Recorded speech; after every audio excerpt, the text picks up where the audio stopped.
maryama waxay misaal u tahay gabadha taacada laazimta hadday gabadha muslimadda ahi ay taacada ilaahay laazimto in ilaahay iyadana adduunkeedoo dhan u ururinayo waxay misaal u tahay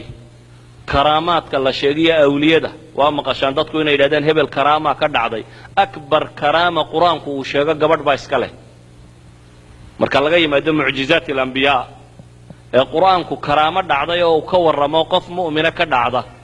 kuwa ugu waaweyn ee uu qur-aanku sajilay waxaa ka mid a taa maryama waxay noqotay gabadh cibaado badan oo habaryarteed riwaayaadka qaarkood say sheegaanna walaasheed ayaa waxaa qabay nebiyullaahi zakariya dabeetana zakariya kafaalo qaadoo koriyey guri nebay ku kortay waxay noqotay gabadh cibaado iyo iimaan lagu canqariyey oo diin nuugtay oo ku kobocday oo ku kortay oo ka shaqaysa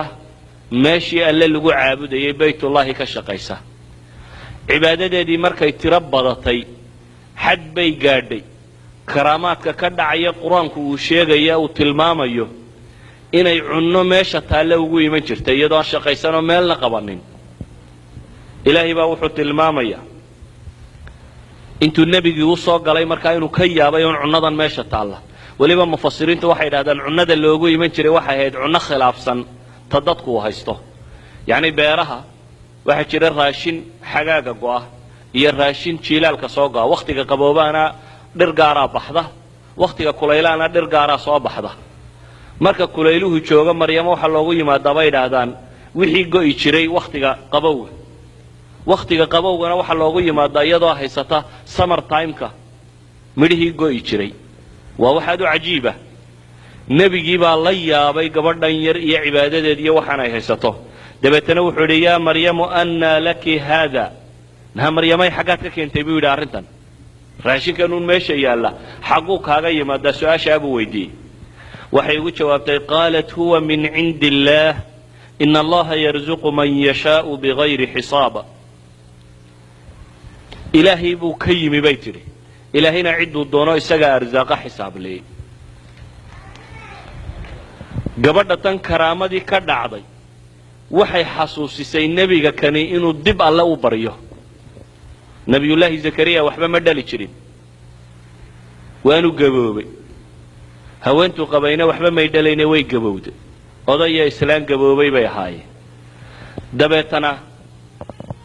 nebiyullaahi zakariya isagoo nebiyaba gabadhan yar cibaadadeed iyo karaamaadkan ka dhacaya markuu arkay ayaa waxay ku bixisay inuu dib alla u xasuusto isna alla baryo inay suurtagal tahay isagoo da'daa gaadho islaantiisuna da'daa joogto in ilaahay ilma siin karo hadduu ilaahay baryo subxaana wa tacaala ilaahay baa qur-aanka markaa wuxuu ku leeyahy hunaalik dacaa zakariya rabbah halkaas baa ilaahay yidhi markuu arkay zakariye gabadhaan shaqo teginoo halkan iska fadhidaaba inay wax cunayso halkaa markuu arkay buu ilaahay baryey buu alla leeyahy subxaana wa tacaala qaala rabbi hab lii min ladunka duriyatan طayiba inaka samiicu ducaa ilaahayow durriyad fiican beer fiican isii buu yidhi adiga ducada aqbalee ilaahayna wuu ka aqbalo isna nebi yaxyaa la siiyey maryama waxay kaloo tusaale u tahay gabadh kasta oo qiyaamaha cifadeeda dumisa oo tidhaahda waan baahday bay tusaale u tahay walidalik baa ilaahay subxaana wa tacaala qur-aanka wuxuu ku ammaanayaa ammaan gaaroo ay leedahay oo ah inay dhowrsanayd oo aan hunguri qaadin saa daraaddeed baa ilaahay wuxuu leeyay wamaryama bnata cimraan alatii axsanat farjaha fanafakhnaa fiihi min ruuxina wasadaqat bikalimaati rabbiha wa kutubih wa kaanat min alqaanitiin qiyaamaha gabadh kasta oo cifadeeda ku xadgudubta oo dhallinyaronima qaado oo magaalo gasha oo tidhaahda waan adkaysan kari waaye meel xun baan joogay waxaa la leeyahay maryamiba way adkaysatay wax bini aadam yeeli karo ayaad adigu dumisay maryamiba ilaahay tiisii bay raacday ee adaad diiday alle tiisii inaad raacdo waxa ilaahay uu tusaale inooga dhigay maryama inay aakhiro ibtilaaga ay u noqoto gabadh kasta oo lagu dhex ceebeeyo tolkeed laakiin iyadu go'aansata inaanay ilaahay jidkiisa marnaba ka weecanin inkastoo dadku ay waxay doonaan ka sheegayaan waxay doonaan dad ha sheegaane gabadh daahir oo cifadeeda ilaahay uu ka markhaati kacay oo haddana bulshadii ku xeerayd iyo dadkii la noolaa ay ku ceebaynayaan inay gabadh xun tahay bal ee ay ku leeyiin markay arkeen iyadoo uur leh ama iyadoo ilma sidata ay ku leeyihiin maad ahaan jirin adiguna gabadh xun waxaad ahayd maa kaana abuuki imra'a sawin wamaa kaanat ummuki bagiya yaa ukhta haaruun bay lahaayeen aabbahaana ma xumayn hooyadaana gabadh suuqa gashay ma ahayn adigu waxaan xaggaad ka keentay bay ku lahaayeen qiyaas inan yar oo cifadeeda dhowratay oo ilaahay caabuday oo bulsho haddana la dhex timi iyadoo uurla un waxa dadkaasi ay odhanayaan ama waxa la sheegayo intee dhib gaadhaad u malaynaysaa gabadhaa miskiinta ah ee cibaadadeeda wadatay ee la arkay un iyadoo uur weyn leh bal ee la arkay iyadoo ilma sidata maxaase dadku ku odhanaya ilaahay waa ka yuhuud markuu ceebaynayo ku tilmaamaya waxyaabahii lagu nacdalay yuhuud inay ka mid tahay maryamo waxay ka sheegeen buhtaankii weynaaye ay maryamo ka sheegeen inuu ka mid ahaa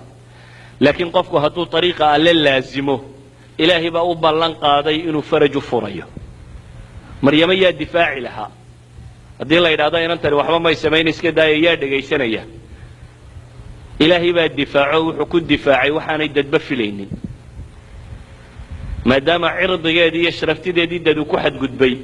ilaahay baa difaac u sameeyey yaa difaac u noqday maryami yaa laytanii mitu qabla hada wakuntu nasyan mansiya markay lahayd ayaa ilaahay faraj u soo furay oo waxa la yidhi dee gabadh tolkeed ku dhex ceebooday waa inay iska tagtaa markay iskaga tagtayna cidla markay u baxdayna wax la cuniyo waxba toona ma jiraan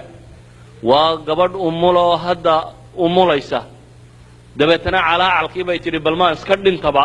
ama tu aan laba garanayn ilaahu maad iga dhigtid bay leeday markay aragtay dhibta haysataa intay leeg tahay ilaahay baa faraj u furay oo waxaa lagu yidhi geedan timire aad joogto jirrideedun yaro taaba baa la yidhi ilaahay baa kaaga soo da'inaya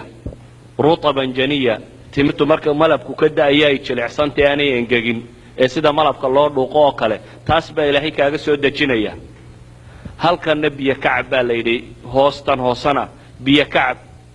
timirtaada iyo biyahaaga isku cab oo waqarri caynan baa ilaahay yidhi ishaaduna ha doogsato waxba ha warwari anaa faraj kuu furaya baa ilaahay leeyahy ishaaduna ha doogsatee waxba ha warwari maryamo waxaa la yidhi tolkaa markaad u tagto adigu waxba ha isdifaacina iska aamu ilmahan yarun farta ku fiiq kanba alla ka hadlinaya isagaa ku difaacaya adigu iyo waxba ha qabanin iyadu ilaahay bay adeecday ilaahayna wuxuu tilmaamayaa farajkeedu siduu noqonayo adigu waxba ha isdhibin baa alla leeyahe mujarad waxaad samaysaa ilmahan tilmaam faashaarat ilayhi baa alla leeyahy ilmihii bay u tilmaamtay qaaluu kayfa nukallimu man kana fi lmahdi sabiya jees kalaa la bilaabo waxaa la yidhi waxaan yare dharabta saaran maxaanu kala hadalaabay ku yidhaahdeen markay tidhi anugu hadli maayo ilmahan la hadla kan maxaanu kala hadlaa baa la yidhi waad iswareerinaysaa une kii yaraabaa alla ka hadliyo wuxuu leeyahy qaala inii cabdullah aataaniya alkitaaba wajacalanii nabiya isagoo dharabta saaran buu leeyahy wardadow ilaahay addoonkiisii baan ahay nebi baanan ahay ilaahay baana kitaabi siiyey waa ilme la sido ayaa saa sheegaya ilaahay baa difaacay cirdigeedii iyo sharafteedii ilaahay baa u difaacay subxaana wa tacaala